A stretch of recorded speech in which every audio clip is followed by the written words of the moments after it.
Hi everyone, welcome back to my channel. I am Nikki. So इस video में अपने paper के स्ट्रेटजीज, एग्जाम के रीनीट का एक्सपीरियंस के बारे में, उसके डिफिकल्टी लेवल के बारे में बात करेंगे। सो ज़्यादा ना लेट करते हुए लेट्स स्टार्ट दिस वीडियो।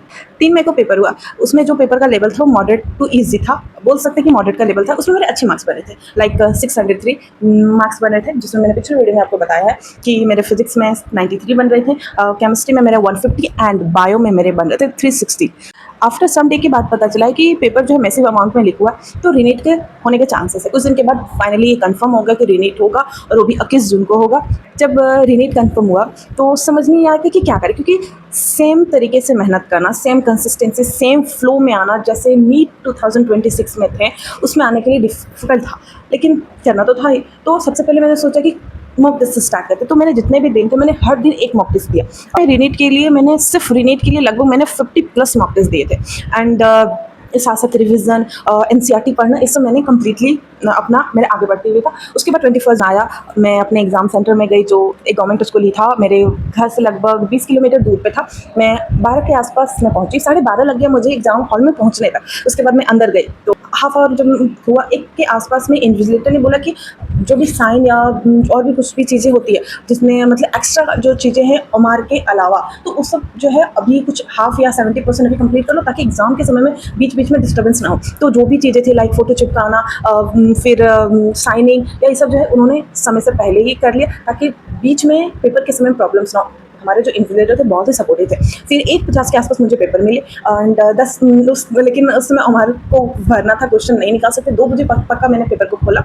जब मैंने सबसे पहले मैं पेपर देखी तो मैंने पेपर में सबसे पहले देखा कि पेपर का लेवल क्या है। जब मैं पेपर उल्टा ली थी तो मुझे समझ में आया कि 2026 से डिफरेंट पेपर आया हुआ। मतलब मैंने लास्ट ईयर का भी पेपर दिया था तो मुझे समझ में आया 25 के आसपास है। तो मैं उसके बाद मैंने सबसे पहले अपना स्ट्रेटेजी बनाई कि मैं क्या कर सकती हूँ, बच्चे का क्या इंप्रेशन होगा। तो मैंने सबसे पहले बोला कि पेपर टफ है, इसका मतलब है कट ऑफ कम जाएगा। तो मैं उल्टाते गई, हर एक क्वेश्चन को देखते गई। तो मेरा सबसे पहला टारगेट ये था कि मैं जो उल्टा रही थी, मुझे जो 1 सेकंड में क्वेश्चन बन रहे थे उसको मैं टिक करते गई उसका आंसर को। लाइक फिजिक्स में भी मैं लगभग केमिस्ट्री और बायो तीनों में लास्ट के 15 मिनट में मैंने लगभग 25 से 30 क्वेश्चन बना लिया। अब फिजिक्स, केमिस्ट्री, बायो में मैंने बायो को से स्टार्ट किया, क्योंकि बायो जो है स्कोरिंग भी पार्ट है और 50% का वेटेज भी है, तो बायो से स्टार्ट करना इज बेस्ट। तो मैंने बायो से स्टार्ट किया, मैंने क्वेश्चन बनाना शुरू किया। हाफ आवर में मेरे बायो जो है 90 to 95% कंप्लीट हुए थे, जिसमें मैंने 89 क्वेश्चन बनाया था। एक क्वेश्चन को मैंने बाद के लिए रखा था क्योंकि उसमें मुझे डाउट था।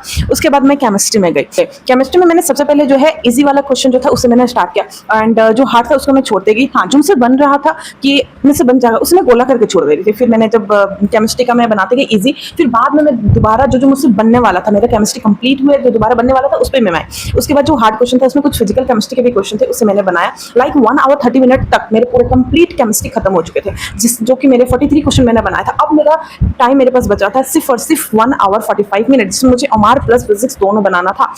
तो फिर अब मैं गई फिजिक्स में। फिजिक्स का मैंने स्ट्रेटेजीज ऐसे बनाया कि मैं क्वेश्चन में 1 to 45 मैंने स्टार्ट किया, लेकिन 1 से जब मैं स्टार्ट की तो मुझे पेपर आगे का जो है ना, उसमें बहुत क्वेश्चन मुझे डिफिकल्ट लगे, तो मैंने उल्टा किया। मैंने 45, 44, 43 क्वेश्चन, क्योंकि जरूरी नहीं कि मेरा जो स्टार्टिंग का जो पार्ट है उसी में हमारा जो है इजी मिले, क्योंकि कभी कभी जो लास्ट पार्ट है उसमें इजी हमारा क्वेश्चन आ जाता है, तो हमें क्वेश्चन छाटना था, पेपर टफ था। तो मैंने 45, 44, 43 ऐसे मैंने पीछे आई, और लास्ट के मेरे पास 20 मिनट बचे, तब मेरे जाके फिजिक्स के क्वेश्चन कंप्लीट हुए बनाने। अब मेरे पास 20 मिनट बचे थे, और क्योंकि उसमें मुझे ओमार फिल भी करना था और बिना कोई भी छूटे, वो भी एकदम एक्यूरेटली।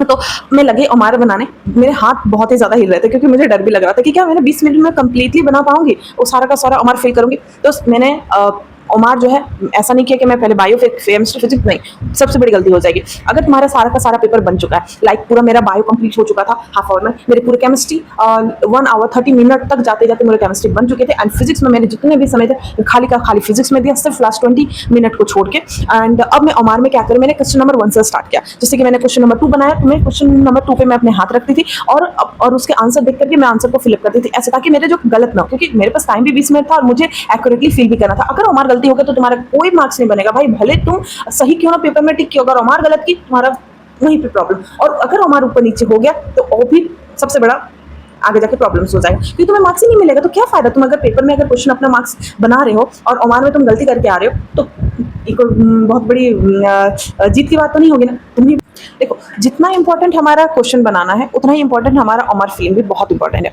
मैंने ओमार फिल्म किया, लास्ट के 3 मिनट मेरे पास बचे हुए थे। उससे पहले मतलब 20 मिनट में मैंने 17 मिनट में अपने ओमार कंप्लीटली फिल कर लिए। 3 मिनट थे, हाँ उसमें एक क्वेश्चन जो था मेरा, जो मायू को मैंने पहले भी बोला था कि उसमें मुझे डाउट था, लेकिन मैंने क्वेश्चन को बनाया हुआ था तो मैंने उसे उसे भी सर्कल कर दिया।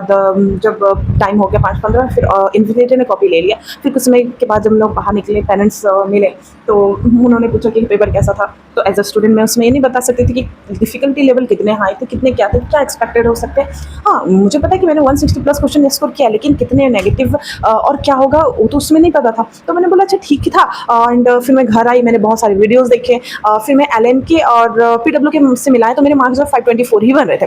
लेकिन मैं फाइनल आंसर की का वेट कर रही थी, और जो मैंने फाइनल आंसर की से मिलाया तो मेरे सेम मार्क्स ही बने थे, कोई डिफरेंस नहीं आया था, लाइक 524। आई डोंट नो मुझे कॉलेज मिलेगा कि मिलेगा मुझे नहीं पता, वो रैंक और रिजल्ट आने के बाद ही पता चलेगा। सो उसके बारे में तो मैं आगे की वीडियो में आपको ज़रूर बताऊंगी कि मैं आगे क्या करने वाली हूँ, या मुझे कौन से कॉलेज में एडमिशन लेना है, मेरे काउंसलिंग प्रोसेस क्या है, ये मैं आपको डिटेल इस बारे में मैं आगे की वीडियो में आपको ज़रूर बताऊंगी। तब तक के लिए अच्छे से रहिए, अपने हेल्थ का ख्याल रखिए, एंड स्टे सेफ।